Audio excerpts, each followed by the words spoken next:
ფიქრობს, ხოლო დიზაინი შეიცავს გრძნობებს და როცა ეს ორი ერთმანეთს ხვდება, მაშინ იბადება იდეა, ბრენდი და ზუსტად ამ იდეის შექმნა არის ის საქმიანობა, რაც მე მსიამოვნებს.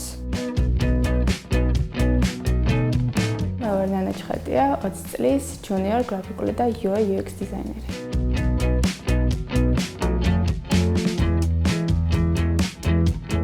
ინტერესი ციფრული სამყაროს მიმართ ნელ-ნელა სწავლისა და ექსპერიმენტების გზით ჩამოყალიბდა.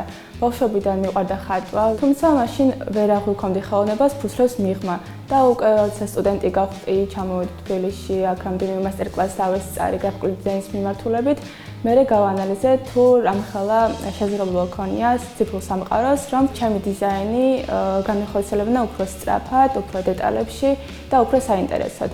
ერთ-ერთ დაწესებულებაში გავიარე დიზაინის კურსი, სადაც საბაზრო ცოდნა მივიღე ამ განხრით და უკვე ამ კურსის გავლის შემდგომ, ქუჩაში სეირნობის დროსაც არ შემეძლო რა რაღაც ბილბორდებისთვის ან ლოგოებისთვის ყურადღება არ მიმექცია და არ დავფიქრებულიყავ იმაზე, თუ მე როგორ გავაკეთებდი მაგალითად ამ ლოგოს, ან რაღაც ბილბორდს და ასე შემდეგ.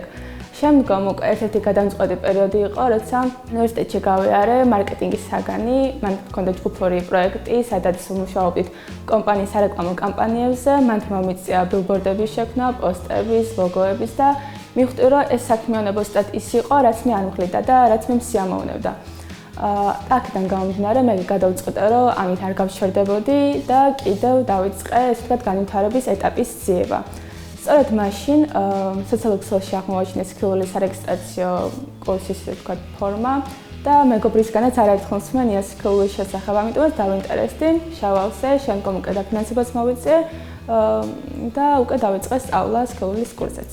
ზუსტად იმას სწავლობდით, რაც მართლა გამოგვადგებოდა და თეორიული ცოდნასთან ერთად პრაქტიკასაც ვხებულობდით. მქონდა ლექციები, ასევე ვორქშოპები, სადაც უკვე ჩვენს დავალებებს განიხილავდა ლექტორი და გვაძლევდა უკავშირს, რაც ვფიქრობ, რომ ძალიან მნიშვნელოვანი ეტაპი იყო ყველა დამწყები დიზაინერისთვის. ალბათ ყველაზე დიდი გამოწვევა იყო, რადგან სხვა საქმიანობითაც ვარ დაკავებული, ცოტა რთული იყო, რომ ეს ყველაფერი ერთმანეთთან შემეთავსებინა. თუმცა სქილულმა მომცა იმის საშუალება, რომ თუ მაგალითად ლექციებს ვერ დავესწრებოდი, ჩანაწერები მენახა, კვიზები და დავალებებით შემესრულებინა. რაც იმის საშუალებას გვაძლევდა, რომ შეგვმოწმებინა ჩვენი თავით, თუმცა კონკრეტული ლექციის შემდგომ რაც უნდა მივიღეთ. პირველ რიგში იმას ვიტყვი, რომ სანამ სქილულის კურსზე მოვხდებოდი, მხოლოდ გრაფიკული დიზაინით ვიყავი დაინტერესებული, თუმცა სქილულმა ასევე მომცა ცოდნა UI და UX დიზაინის მიმართულებით და მივხვდი, რომ მხოლოდ გრაფიკული დიზაინით არ შემოიფარგლებოდა ჩემი ინტერესი, ასევე დავინტერესდი ვებ დიზაინითაც.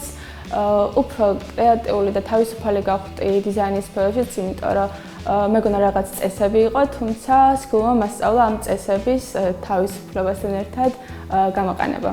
რადგან უკვე კურსი, ისე ვთქვათ, ასესრულს უახლოვდება, ვფიქრობ, რომ ეს ჩემი ცოდნა გამოვიყენო პრაქტიკაში და ნელ-ნელა დავიწყეთ CV-ის მოწესრიგებაც, პორტფოლიოს გამართვაც და ასევე რაც თავარა LinkedIn-ის პროფაილის მოწესრიგება. და სწორედ ამაში დამეხმარა სქილულის კარიერის ზრუნვის მენეჯერი. ასევე ვფიქრობ, რომ როცა უკვე კურსს დავამთავრებ, გამოვიყენო ჩემი ბიზნესის ცოდნაც, დავსაქმდე და ვფიქრობ, რომ რადგან დიზაინი ზუსტად რომ ბიზნესისთვის იქნება, ძალიან საჭიროა, რომ დიზაინერს შეეძლოს ორივე განხრით ამ დიზაინის შეხედვა, თუნდაც მარკეტინგულად და თუნდაც დიზაინის პოზიციიდან.